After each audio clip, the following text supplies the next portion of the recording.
क्या हाल है बच्चों। आज हम नया टॉपिक स्टार्ट कर रहे हैं, valuation of goodwill, third chapter valuation of goodwill. देखो, अब इस टॉपिक को समझने से पहले सबसे पहले समझते हो व्हाट इज गुडविल। गुडविल होती है, गुडविल बेसिकली एक extra source of extra income को कहते हैं, मैथमेटिकली एक्स्ट्रा इनकम को कहते हैं अकाउंट्स के अंदर। देखो होता क्या, लेट सपोज करो एक बिजनेस है नॉर्मल, किसी भी चीज का बिजनेस लगा लो। लेट सपोज करो कि कोई भी एक जूते की दुकान है, शूज शॉप है। अगर हम बात करें कि वो शूज शॉप नॉर्मली कोई भी XYZ शूज शॉप कितना का प्रॉफिट कमाती होगी, वो लगभग 10% कमाती होगी कोई भी दुकान। लेकिन एक स्पेसिफिक दुकान ऐसी होती है जिसकी ब्रांड बहुत ज्यादा हो, जिसकी ब्रांड वैल्यू ज्यादा होती है, कि जिस दुकान का मतलब सेम बिजनेस में लगभग वैसे तो अर्निंग सेम होनी चाहिए, लेकिन कुछ बिजनेसेस के अर्निंग ज्यादा होते हैं। फॉर एग्जाम्पल, अब बिट्टू टिक्की वाला है, कोई भी नॉर्मल टिक्की वाला जो है, मान लो कि वो 20% प्रॉफिट अर्न करता है। कोई भी टिक्की वाला वो नॉर्मल 20% प्रॉफिट अर्न करता है। उसने किसी भी टिक्की वाले ने 1 लाख रुपए की कैपिटल इन्वेस्ट करी, उसके ऊपर 20% अर्न करा, दैट इज 20,000। लेकिन बिट्टू टिक्की वाले ने 1 लाख रुपए की कैपिटल इन्वेस्ट करी, उसके ऊपर उसने कमाया 40%, तो यानी 40,000 रुपए उसने कमाया। एक नॉर्मल बिजनेस से इस बिट्टू टिक्की वाले के प्रॉफिट में मार्जिन बहुत ज्यादा था, कि इसका प्रॉफिट 20,000, इसका प्रॉफिट 20,000। ये जो इसने एक्स्ट्रा कमाया है 20,000, ये क्यों कमाया? क्योंकि इसकी गुडविल थी, इसकी वैल्यू थी। इसने अपनी गुडविल के दम पर, अपनी वैल्यू के दम पर एक्स्ट्रा प्रॉफिट अर्न करा है। तो यही होती है गुडविल। वैसे तो डेफिनेशन इंग्लिश टर्म्स में है कि it is an intangible asset for a business that does not have any physical presence, but its value can be felt। तो वैल्यू कितनी है, बेसिकली पॉइंट है उसकी वैल्यू कितनी है। जो हम एक्स्ट्रा अर्न करते हैं एक नॉर्मल बिजनेस से, जो हम एक्स्ट्रा अर्न करते हैं, वो जो एक्स्ट्रा अर्निंग है इज कॉल्ड एज गुडविल। तो नॉर्मल बिजनेस 20,000 कमा रहा था, इसने 40,000 कमाए, तो जो एक्स्ट्रा कमाए हैं वो है गुडविल। तो अब हमें इसकी वैल्यू करनी है, क्योंकि अकाउंट्स के अंदर हमने जब डेफिनेशन सबसे पहली पढ़ी थी अकाउंटिंग की, it is a process of classifying transaction, identifying transactions which are economical और फाइनेंशियल इन नेचर, जिनकी मॉनेटरी टर्म्स में वैल्यू होती है, उन ट्रांजैक्शंस को हम रिकॉर्ड कर सकते हैं सिर्फ। तो गुडविल की जब तक हम मॉनेटरी टर्म में वैल्यू नहीं निकालेंगे, उसको हम रिकॉर्ड नहीं कर सकते। क्लियर है? तो इसकी वैल्यू निकालना is called as valuation of goodwill. तो गुडविल बेसिकली वैसे होती है, अब दो तरीके से इसकी वैल्यू निकाली जाती है। एक गुडविल होती है परचेज गुडविल, एक होती है सेल्फ जनरेटेड।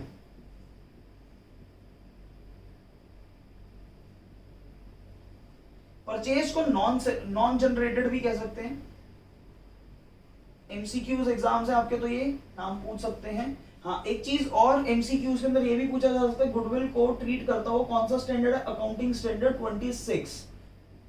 तो ये हमारा गुडविल को ट्रीट करता है और वैल्यूएशन में हेल्प करता है। और उसके अलावा जो आपसे और कुछ पूछा जा सकता है वो ये इसकी फिजिकल प्रेजेंस, टैंजिबल, इंटैंजिबिलिटी, ये सब एमसीक्यूज में पूछे जा सकते हैं। क्लियर है? तो परचेज गुडविल क्या होती है और सेल्फ जनरेटेड गुडविल क्या होती है? परचेज गुडविल वो होती है जो हम खरीदते हैं। मैंने कोई बिजनेस खरीदा, लेट सपोज करो मैंने बिट्टू टिक्की वाले की एक फ्रेंचाइजी खरीद ली। बिट्टू टिक्की वाले ने, मैं उसके एसेट्स थे, उसके जब मैंने वैल्यूएशन करे, देखो कोई भी चीज हम खरीदेंगे तो उसकी कुछ ना कुछ वैल्यू होगी मॉनेटरी टर्म्स में। मान लो उसकी बिट्टू टिक्की वाले से मैंने कुछ उसकी फ्रेंचाइजी या शॉप खरीदी, तो उसके ना एसेट्स थे 10 लाख रुपए के। तो अगर मैं किसी का बिजनेस परचेज कर रहा हूं तो एसेट्स मेरे। उसने कहा कि सर लेकिन ना मेरी कुछ उधारी भी है, मेरे ऊपर लाइबिलिटी भी है 3 लाख रुपए की। मैं, कोई बात नहीं भाई, जब बिजनेस तेरा मैं ले रहा हूं तो तेरे उधारी भी मैं चुका दूंगा। उसका सामान था 10 लाख रुपए का और उसकी लाइबिलिटी थी 3 लाख रुपए की, यानी उसके 3 लाख रुपए मेरे को ही देने थे और उसके 10 लाख के एसेट्स थे। अगर मैं वो सब लेता हूं भाई, ऑब्वियस ही बात है, तो मेरी वैल्यू कितनी बनती है बिजनेस की? 7 लाख रुपए। कि 10 लाख रुपए के उसके एसेट्स हैं, जिसमें 3 लाख रुपए तो उसको अभी आगे बाहर भी देने हैं। अगर मैं उसकी लाइबिलिटी भी उतार रहा हूं तो मैं ऑब्वियसली बात है वो पैसे कम करूंगा, तो उसके बिजनेस की एक्चुअल वैल्यू बनती थी 7 लाख रुपए। लेकिन उसने बोला कि सर मैं आपको अपना बिजनेस दूंगा 10 लाख में। मैं यार तू तो 3 लाख महंगा दे रहा है।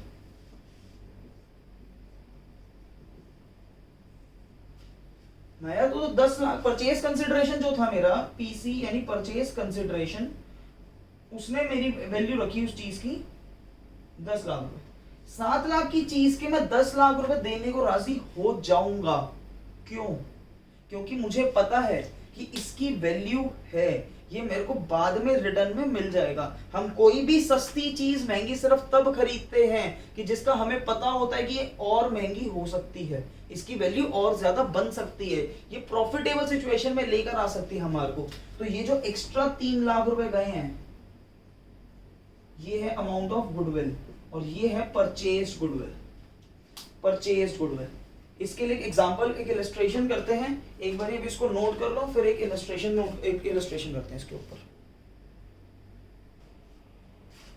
देखो भाई इसका इलस्ट्रेशन देखो, एक इलस्ट्रेशन है आपकी बुक में। Amrit daily needs acquired the business of Shri Shivam for a purchase consideration of ₹5 lakh.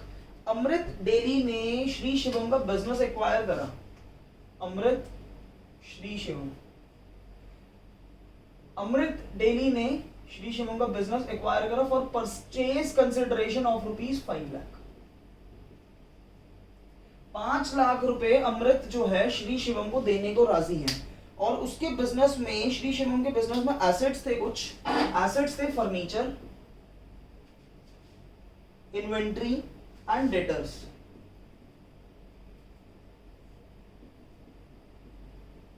ये एसेट्स थे। और एसेट्स कितने के थे? 10,000, 7.5 लाख और 1.5 लाख।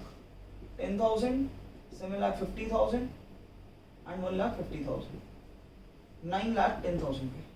अब आपको लग रहा होगा कि यार 9,10,000 रुपए के एसेट्स थे जो 5 लाख में बिजनेस खरीद लिया। तो बिजनेस खरीद लिया तो इसी के हो गए सारे, लेकिन ऐसा होता नहीं है। अब इनके कुछ लाइबिलिटीज भी थी। लाइबिलिटीज है creditors, salaries payable and outstanding expenses. Creditors, salaries, outstanding यानी payable and outstanding expenses. Creditors हैं 5,20,000, 75,000 और 15,000। 520, 75 एंड 50, ये हो गए 6,10,000 के। अब आपको दिख रहा होगा कि 9,10,000 के इस बिजनेस के एसेट्स हैं, 6,10,000 रुपए के क्रेडिटर्स हैं। यानी अल्टीमेटली इस अमृत को 9,10,000 के एसेट्स मिल रहे हैं और 6,10,000 की लाइबिलिटीज मिल रही है जो अमृत को ही पे करनी पड़ेगी on the behalf of Shri Shivam. तो एक अगर आप छोटी सी कैलकुलेशन देखो, 9,10,000 के एसेट्स, 6,10,000 की लाइबिलिटी, तो गुडविल कितने की हुई कि भाई वो इसकी बिजनेस की वैल्यू कितनी हुई? पहले तो बिजनेस की वैल्यू तो हुई सिर्फ और सिर्फ 3 लाख। बिजनेस की वैल्यू 3 लाख। अगर मैं किसी बिजनेस के 3 लाख रुपए के बिजनेस के 5 लाख रुपए देने को राजी हूं, तो इसका मतलब कुछ ना कुछ तो बात होगी उस बिजनेस की। तो उस बिजनेस में क्या बात है ऐसी कि जो 3 लाख के बिजनेस के मैं 5 लाख देने को राजी हूं, जो वो 2 लाख में एक्स्ट्रा दे रहा हूं, वो सिर्फ और सिर्फ उस बिजनेस की गुडविल के लिए दे रहा हूं कि उस बिजनेस की गुडविल है, मैं फ्यूचर में रिकवर कर लूंगा। क्लियर है? तो गुडविल की वैल्यू कितनी होगी? परचेज कंसिडरेशन माइनस बिजनेस की value, which is equal to 5 lakh minus 3 lakh which is equal to 2 lakh। अब इन क्वेश्चंस में जर्नल एंट्रीज आती है, तो जर्नल एंट्री कैसे पास करते हैं? इसकी जर्नल पास इस तरीके से करी जाती है, जब बिजनेस परचेज करा जाता है तो बिजनेस एक्वायर्ड टू वेंडर, कि जो भी एसेट, जो भी बिजनेस अपना बेच रहा है, तो बिजनेस के अंदर क्या क्या आया? Furniture account debit, compound entry होती है, सारी एंट्रीज इकट्ठी आ जाती हैं। Inventory account debit, debtors debit,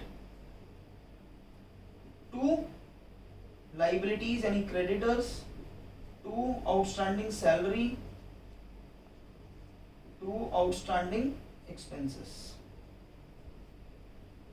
10,000, 750, 150, 520, 75, 50। और अब मैंने श्री शिवम को भी पेमेंट करनी है, तो टू श्री शिवम कितने की पेमेंट करनी है? 5 लाख परचेज कंसिडरेशन। अगर आप टोटल चेक करोगे एसेट साइड का टोटल ज्यादा है, लाइबिलिटी साइड का कम है, सॉरी उल्टा, लाइबिलिटी साइड का ज्यादा है, एसेट का कम है। मैं कम एसेट की वैल्यू के ज्यादा पैसे का क्यों दे रहा हूं? क्योंकि उसमें गुडविल है। तो goodwill account debit as balancing figure आ जाएगा 2 लाख। तो ये इसकी एक जर्नल एंट्री हो जाएगी और द अमाउंट हम पे कर देंगे नेक्स्ट एंट्री में, Shri Shivam to bank 5 lakh. Journal entries में नरेशन लिखी जाती है, बीइंग बिजनेस एक्वायर्ड और इधर being purchase consideration paid by cheque. ये था आपका फर्स्ट टॉपिक परचेज कंसिडरेशन का। इसके बाद हम नेक्स्ट टॉपिक कवर करेंगे सेल्फ एक्वायर्ड।